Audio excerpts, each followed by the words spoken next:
বৈষম্য বিরোধী ছাত্র আন্দোলন এবং অন্তর্বর্তী সরকারের প্রধান উপদেষ্টা ডক্টর মোহাম্মদ ইউনূসকে নিয়ে ফেসবুকে বিতর্কিত পোস্ট করায় লালমনিরহাট জেলা প্রশাসনের নির্বাহী ম্যাজিস্ট্রেট তাপসী তাবাসসুম উর্মিকে সাময়িক বরখাস্ত করা হয়েছে।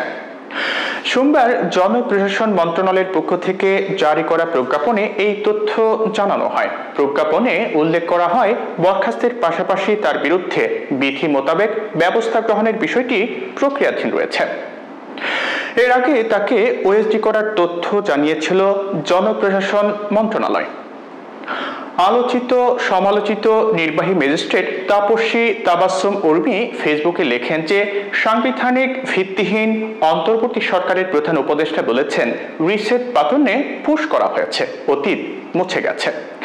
রিসেট বাটনে ক্লিক করে দেশের সব অতীত ইতিহাস মুছে ফেলেছেন তিনি। এতই সহজ, কাউন্টডাউন শুরু হয়ে গেছে আপনার মহাশয়।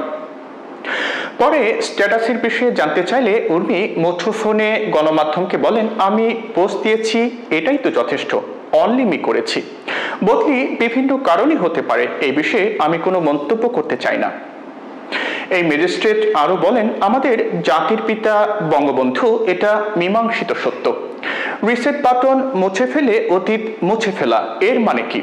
তিনি বলেন, তাহলে তো আমি মনে করি মুক্তিযুদ্ধের বিরোধী শক্তি আমাদের দেশে সরকার হিসেবে আছে।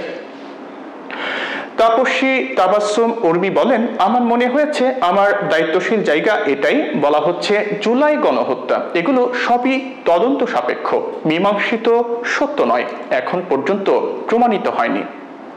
এদিকে তাপসী তাবাসসুম উর্মির ফেসবুকের বরাত দিয়ে গণমাধ্যমের খবরে বলা হচ্ছে যে ছাত্র জনতার গণ অভ্যুত্থানে ক্ষমতাচ্যুত সরকারের পক্ষে অবস্থান নিয়ে বেশ কিছু স্ট্যাটাস দিয়েছেন তিনি। এছাড়া আওয়ামী লীগের পক্ষে শক্ত অবস্থান নিয়েও বেশ কিছু স্ট্যাটাস দিয়েছেন। তবে তিনি আলোচনায় আসেন মূলত প্রধান উপদেষ্টাকে নিয়ে স্ট্যাটাস দিয়ে। এই স্ট্যাটাসের পর থেকে সোশ্যাল মিডিয়ায় তাকে নিয়ে আলোচনা সমালোচনা চলছে।